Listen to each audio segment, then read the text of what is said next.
Boa noite, pessoal. Mais um Pneumopato Live.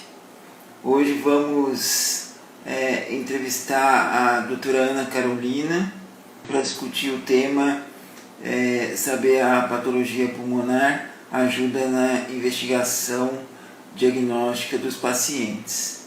Então esse é um tema bastante interessante e que, de fato, eu acho que no Brasil poucos lugares têm aí essa condição para poder para a gente poder saber se realmente ajuda ou não, né?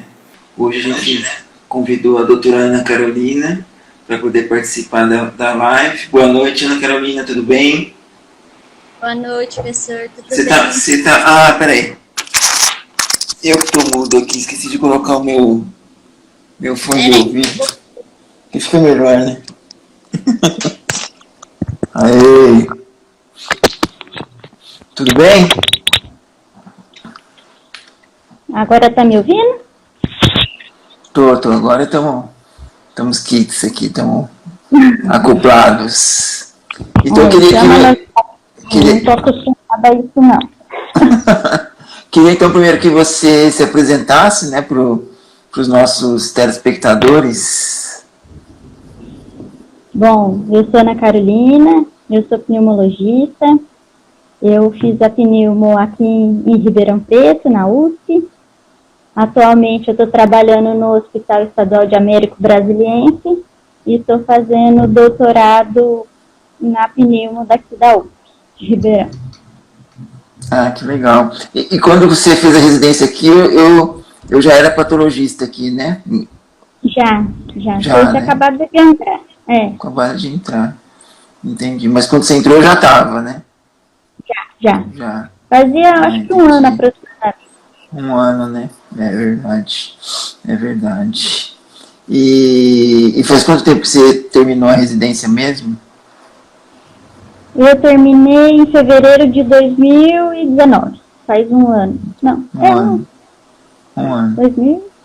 Fevereiro de 2019. Vai fazer quase dois. Ano passado. E você trabalha só em Américo agora, atualmente? Como pneumo, sim. Estou lá. E você trabalha... E como médica, você trabalha onde? Lá eu faço ambulatório de pneumo e faço a enfermaria como clínica. Ah, legal. Por enquanto, eu estou lá. Entendi. Legal, muito bom. Então, eu acho que eu estou ansioso assim, por essa conversa, porque acho que é a primeira vez que eu falo com um ex-residente que passou pela residência aqui, né, com a nossa patologia pulmonar. Então, assim, estou ansioso para saber qual que é a sua opinião, o que você achou, né? E se você tem algum colega aí de outros lugares, se você acha que teve diferença, né? O aprendizado aí, lógico, não foi uma coisa focada, né? Não foi um curso de patologia pulmonar, mas para o pessoal aí que não sabe, a gente tem semanalmente aí uma reunião multidisciplinar, onde habitualmente a gente leva os casos para discutir, eu mostro a morfologia, mostro as interações, a gente faz isso também junto com o professor Marcel, com a radiologia, né? E os residentes, claro, participam disso e levam os casos deles, que estão sendo discutidos no ambulatório, na enfermaria. Então, eles acabam tendo um aprendizado um pouco mais potencializado, porque eles conseguem entender um pouco mais da lesão, da fisiopatologia, de como que a lesão evolui, né? Mas isso quem está falando sou eu acho, né? Então, eu queria a sua opinião, se você acha que ajudou, que valeu a pena, qual que é a sua opinião sincera, né? Olha, a gente começa dentro do hospital de nível terciário, que a gente tem o patologista especializado, que tem o radiologista especializado, então a gente fica meio mal acostumado.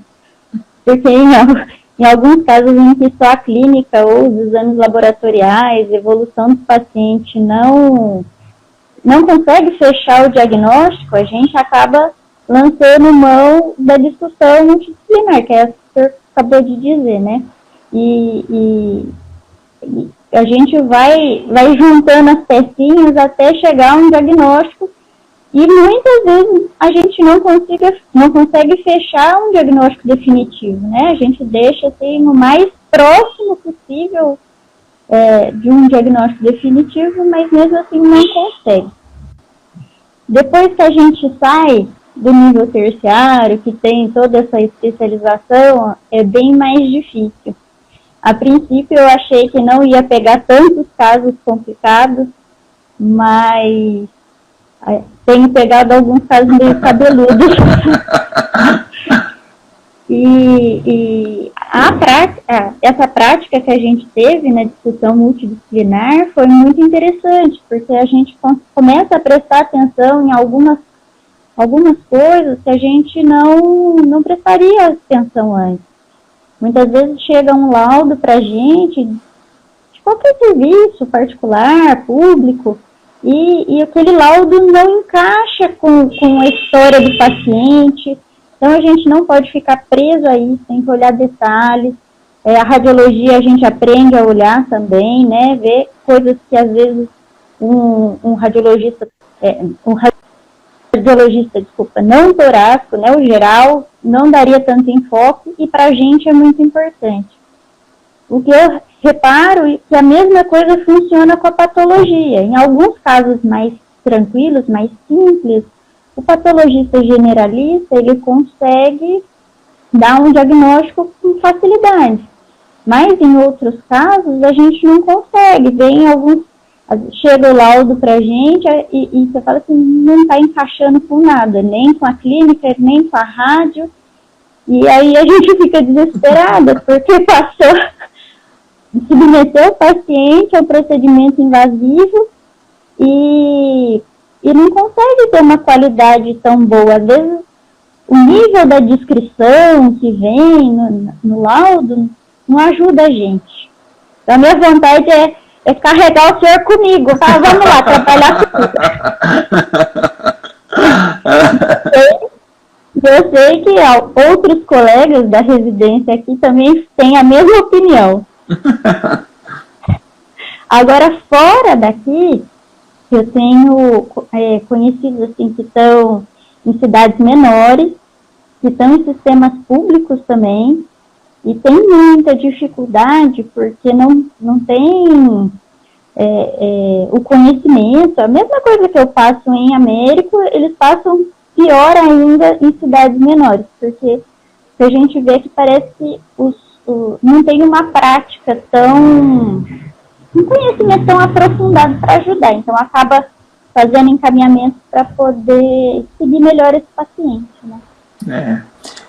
Mas você acha que o fato de você ter participado assim, de discussões, visto alguma coisa de morfologia, ainda mesmo que nessa reunião multidisciplinar, e às vezes eventualmente também a gente até discutir alguns casos extras, né, que sempre acontece, você acha que isso de alguma forma ajuda no seu raciocínio diagnóstico de outros casos? Assim, você, mesmo que você não tenha biópsia ainda, ou tenha uma biópsia, mas o laudo não é concordante, como você disse, você acha que o entendimento da patologia contribui para ampliar o seu leque de diagnósticos diferenciais quando você está com um paciente?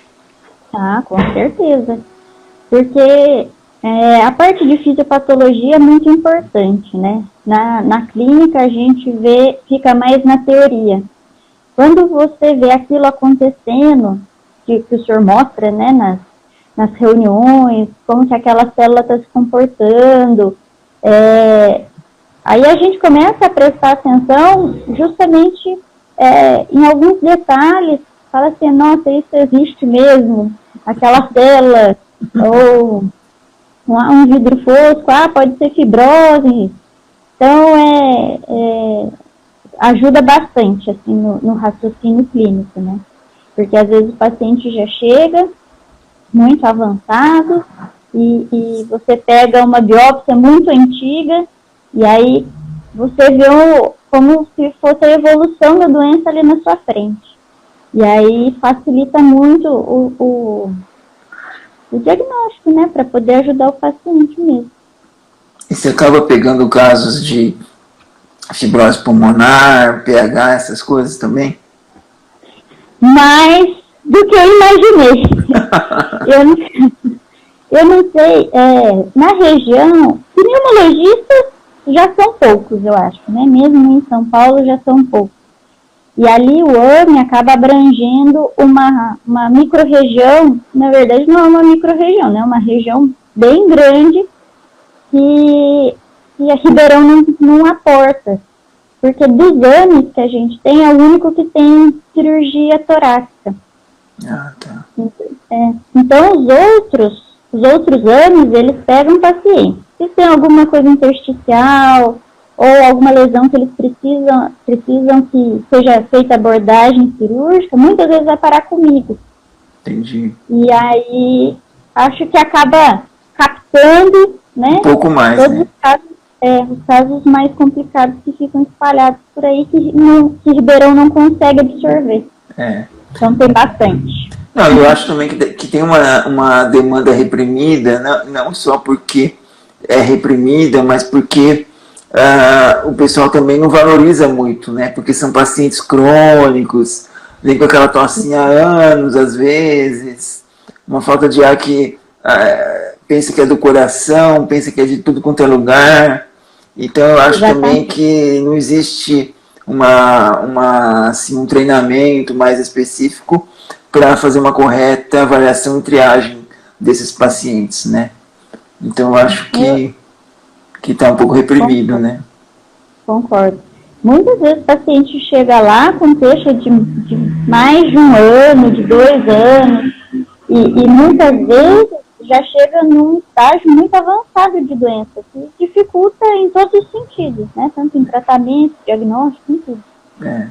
Então, eu acho que agora, como está ficando, as radiografias estão um pouco mais de melhor qualidade, o acesso está um pouco mais fácil ao médico, aos especialistas, eu acho que isso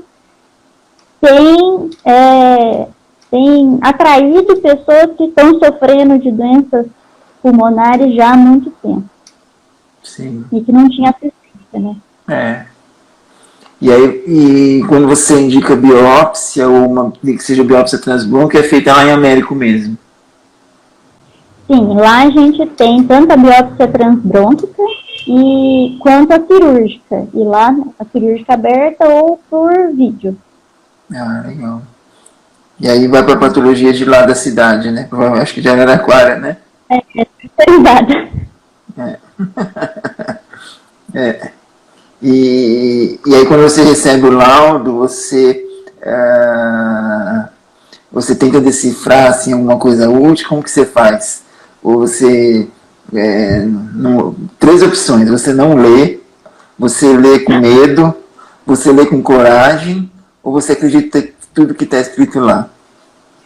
Não acredito plenamente, 100%. Uma coisa que eu acho legal e que me facilita um pouquinho é que os laudos de lá vêm com pequenas imagens das lâminas. Ah, legal. Então muitas vezes eu olho, assim, aqui a qualidade nunca é a mesma, né? Mas eu olho e falo assim, não está muito compatível, talvez seja outra coisa.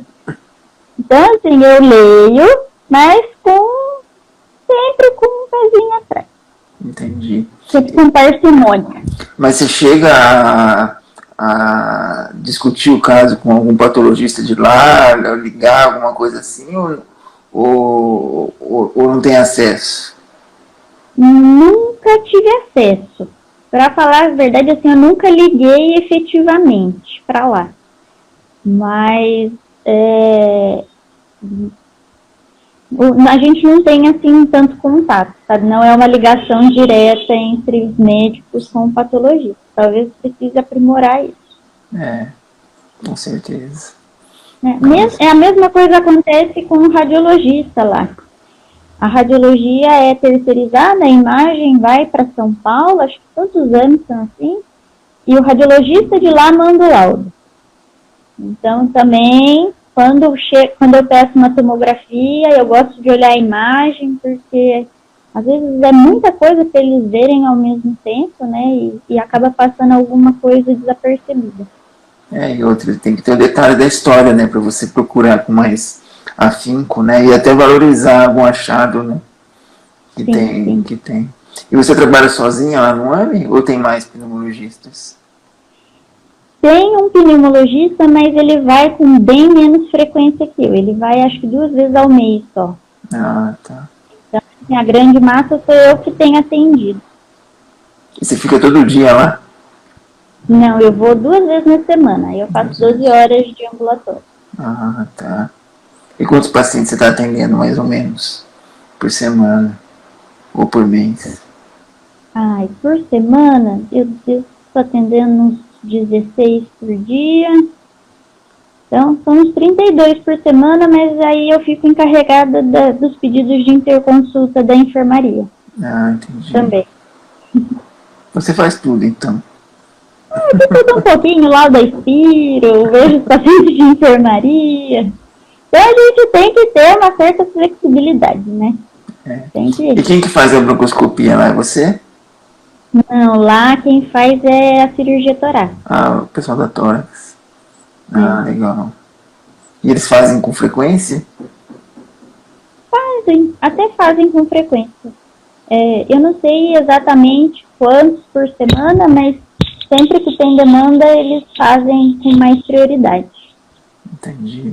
Mas aí eu tenho outra dificuldade também, porque aí é a quantidade de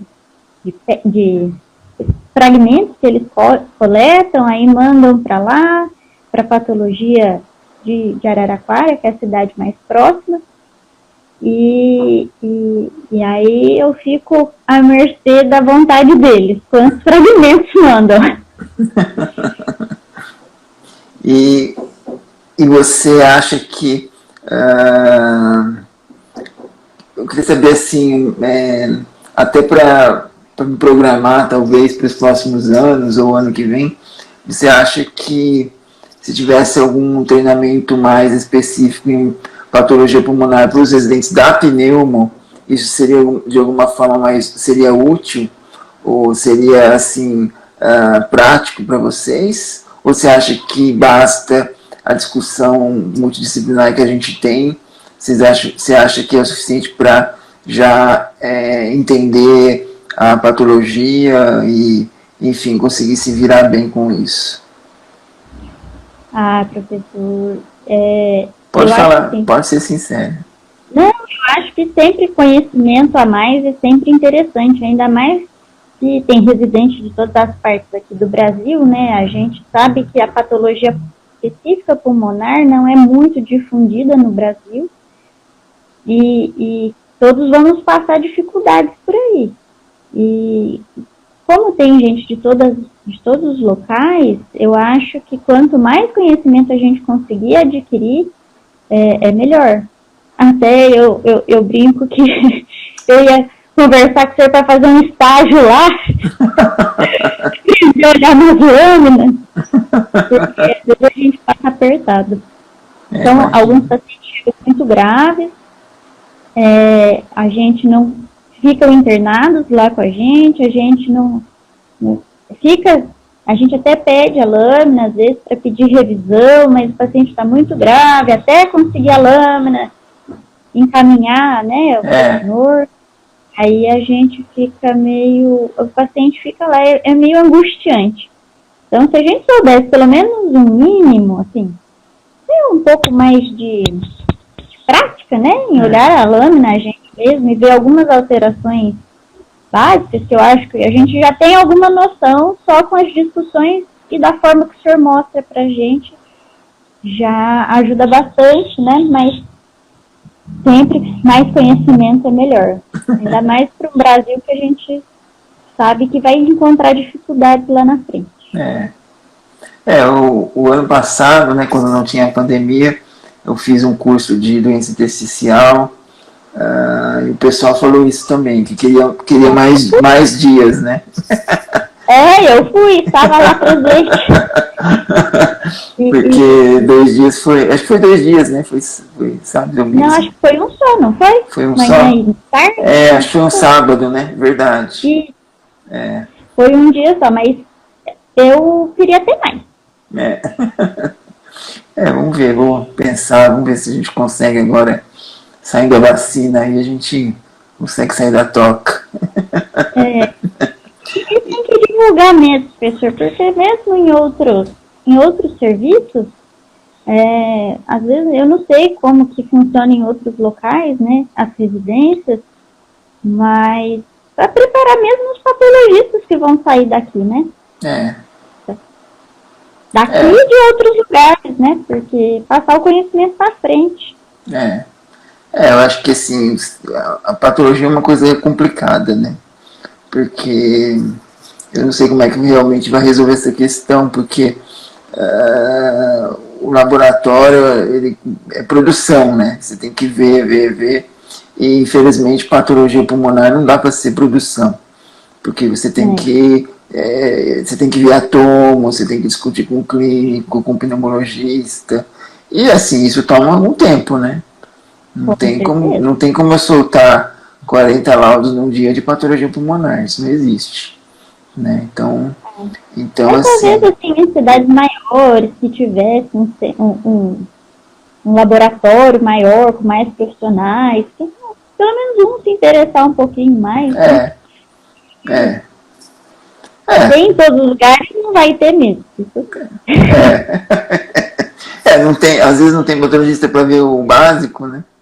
Uma coisa simples, imagine patologia pulmonar, né? Que também nem todo lugar faz, né? Não. E você está morando lá em Américo Brasiliense? Não, eu estou em Ribeirão. Você mora em Ribeirão? Moro em Ribeirão. Tá. E você está fazendo doutorado com quem? O doutor Elcio. Você está fazendo sobre o quê? Sobre controle de asma. Ah, legal. E tem bastante asma lá em Américo? Acho que asma tem em todo lugar. Né? Todo lugar. O mais frequente que tem é artificial. Graças a Deus. Não, assim que é bom, né? Senão eu não ia conseguir ver todas as biópsias se fosse biopsiar todos os asmáticos. Isso é bem difícil. E, senhor professor, o que o senhor sente, assim, em contato com as outras serviços de patologia? O senhor acha que tem muito interesse na patologia pulmonar? Ou não tem muito interesse? Porque a própria pneuma a gente vê que não é a mais concorrida, né? Eu acho assim, é tudo uma questão de gosto, né? Eu acho o seguinte, quando eu cheguei aqui, me falaram que não tinha biópsia de pulmão, que eu não ia fazer nada, e que eu tinha que fazer até outra área, né? Então, e hoje, você vai lá na minha mesa, tá cheio de caso lá atrasado, porque eu não dou conta de ver todas as biópsias e fazer tudo que eu tenho que fazer, né? Então assim, quando você tem alguém que vai, né, um monte de gente vai atrás, e eu acho que, como não tinha ninguém que fazia pulmão, então também aí ninguém pedia biópsia, né, o patologista também não quer saber, não tinha, né, e aí fica por isso mesmo, né. Aí acaba biopsiando aquele caso que não tem jeito mesmo, que o cara tá no bico do corvo, né? Aí fala, vamos biopsiar, porque é a última coisa que tem que fazer antes dele morrer. Aí você, né? Aí já não adianta. Aí não adianta também, né? Mas assim, era essa biópsia que tinha antes, né? Então eu acho que agora já tem um pouco mais de interesse. Eu acho que a questão não é nem tanto interesse, é econômica mesmo, né? Porque se você demora mais para ver biópsia, você vai ver menos biópsia por dia, e o SUS vai pagar a mesma coisa para você, né? Então, se você vê uma biópsia de intestino que você vê em 1 minuto e uma biópsia de pulmão que você vê em 2 horas, você vai ganhar a mesma coisa. Então, assim, como você falou, em grandes centros, eles têm pessoas que olham com um pouquinho mais de cuidado, às vezes não é um especialista em patologia pulmonar, mas a pessoa fica um pouco mais com aquela área, entendeu? Então conversa com os clínicos, conversa com o pneumologista, com o cirurgião, e aí tenta, né, resolver os casos de maior complexidade. E como também aí cidades menores ou centros mais regionais, acaba que às vezes nem tem biópsia, né? Que agora com a broncoscopia aí então, aumentou um pouco mais, né? Mas o broncoscópio também é uma coisa cara, né? Não é todo lugar que tem. Então, assim, eu acho que é uma coisa que está crescendo. Eu acho que é uma coisa que, como você falou, as pessoas estão tendo mais acesso. Ninguém quer ficar sem diagnóstico. Hoje tem o Dr. Google, né? Todo paciente sabe de tudo. Então ele vai ver lá, precisa fazer uma biópsia, né? E vai questionar o médico disso. E aí você vai ter que, ou o que você falou, ou encaminhar ou fazer, né? Não tem jeito. Eu sou de Poços de Caldas, né? E eu tenho uma amiga que formou pneumo, foi para lá. E coitada, ela tá com uma certa dificuldade, porque o encaminhamento, acho que, se não me engano, o centro mais próximo seria Ribeirão, mas como é regionalizado, é por estado, né? Ela tem que mandar lá para Belo Horizonte, para poder fazer acompanhamento. Nossa, Porque a gente não tem uma facilidade para fazer acompanhamento pelo SUS. Minas é bem mais complicado, pelo menos no interior, né? Não é tão pequenininho assim, mas não tem onde acompanhar. Às vezes a gente pega uns casos aqui de sul de Minas, né, que eu acho que deve vir meio embaixo do tapete aí, né, um caso mais grave, né? Quando o paciente consegue pagar consulta, ou tem um convênio que às vezes aqui na clínica civil eles conseguem chegar, né? Mas pelo SUS é bem mais difícil. Entendi, nossa. Complicado, né? Nossa. E lavado, vocês fazem também lá em Américo? Eles fazem lavado, mas encaminha só para microbiologia e para citologia. A gente não tem contagem de leucócitos. Eu não sei se a gente consegue fazer cell block, né? Mas só para microbiologia e fator mesmo. Entendi. É porque ajuda um pouco também, né? Pode ajudar. Já ajuda bastante em alguns casos, né? Que num contexto que a gente pode achar que tem componente infeccioso associado, ajuda bastante. Entendi. Agora, para doença intersticial, né? Pensando em doença intersticial, aí a contagem de células, isso a gente não consegue fazer. Que seria importante, né? E patologia molecular, você tem alguma perspectiva? Você usa para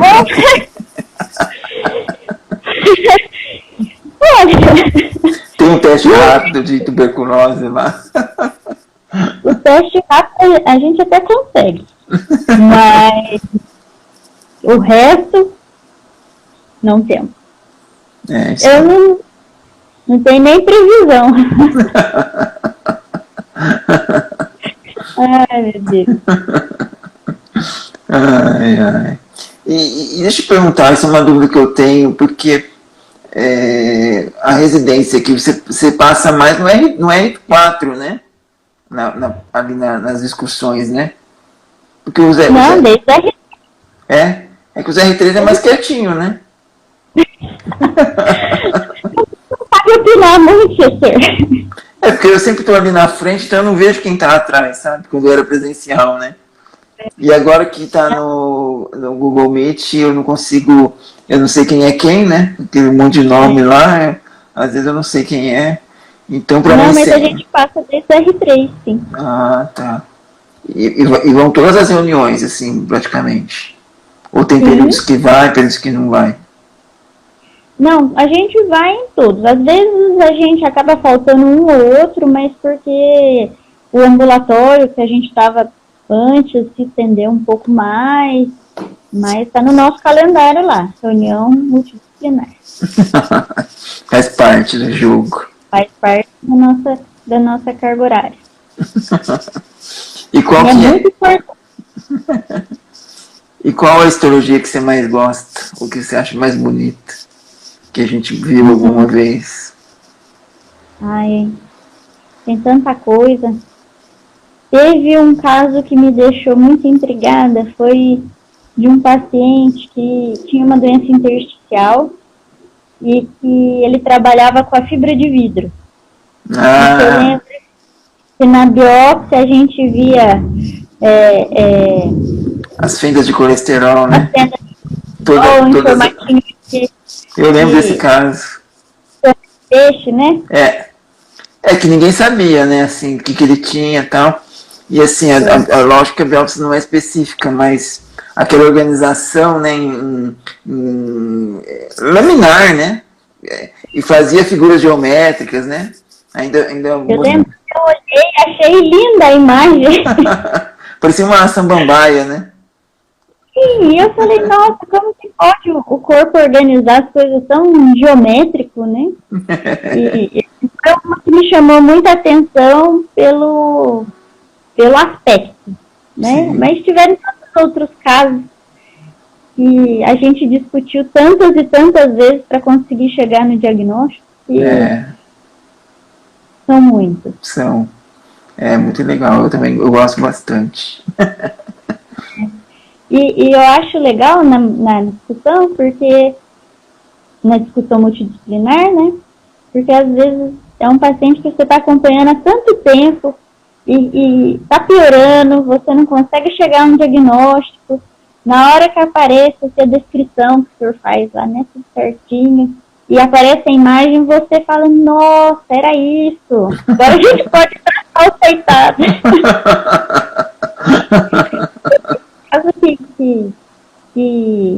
eles mostram, né, muito diferente do padrão. A gente fica batendo a cabeça. Às vezes é bem diferente mesmo, né?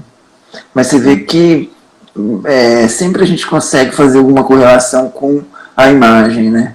A imagem da tomografia.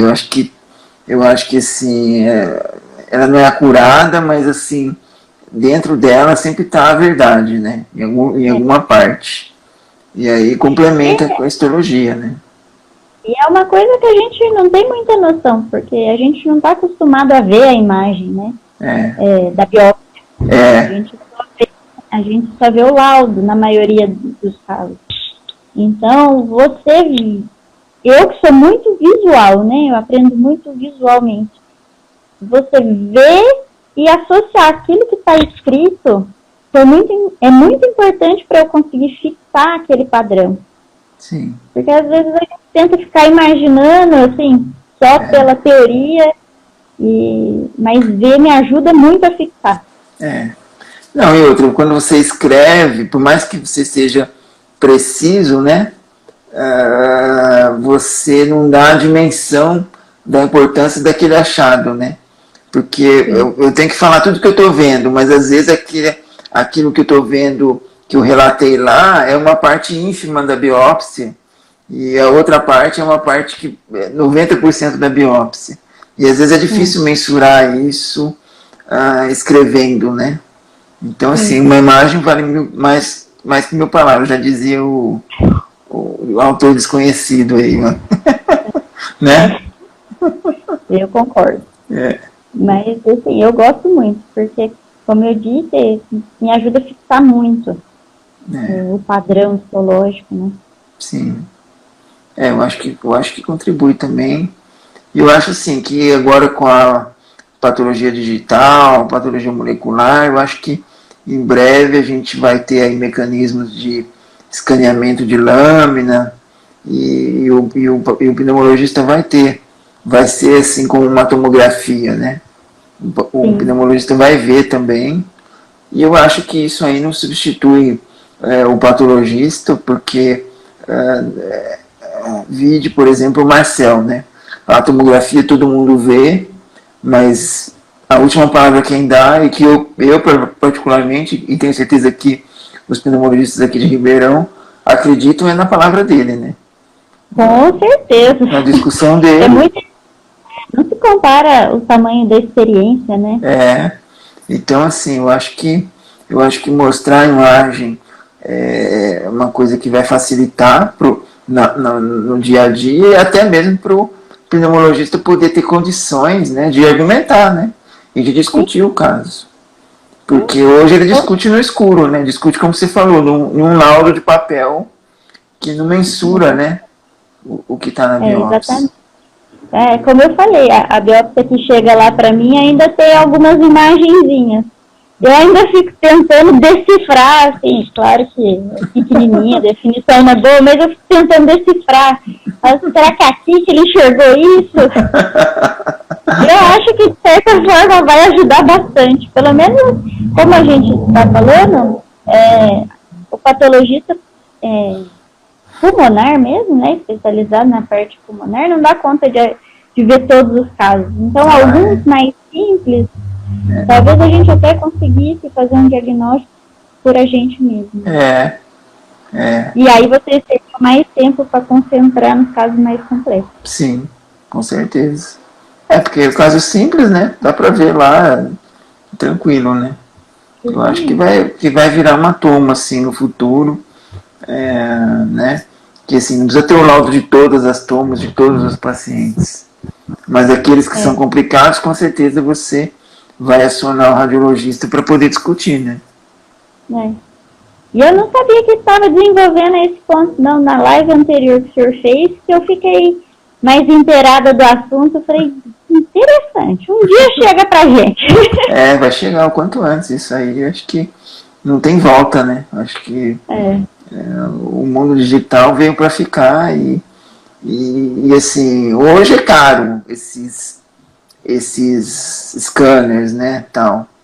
Mas a tendência é baratear. Vídeo, por exemplo, molecular, né? Antes era, para você sequenciar um genoma, você precisava ter, sei lá, $10.000. Hoje, com 500, $200, você sequencia. Quer dizer, a coisa vai barateando, né? Os equipamentos vão tornando mais eficazes, menores. Então, eu acho que... Mais sensíveis, exato. Então, eu acho que já tem, assim, eu vejo, tem várias empresas, né, multinacionais aí, investindo pesado nisso aí, entendeu? Porque é o que vai ser, né? Patologia digital. Tomara que chegue logo. Aí você vai ter lá a tela da toma e a tela da biópsia. Aí você vê assim, se vira. Eu vou ter estudado mais, vou ter um pouco mais de experiência. Viu?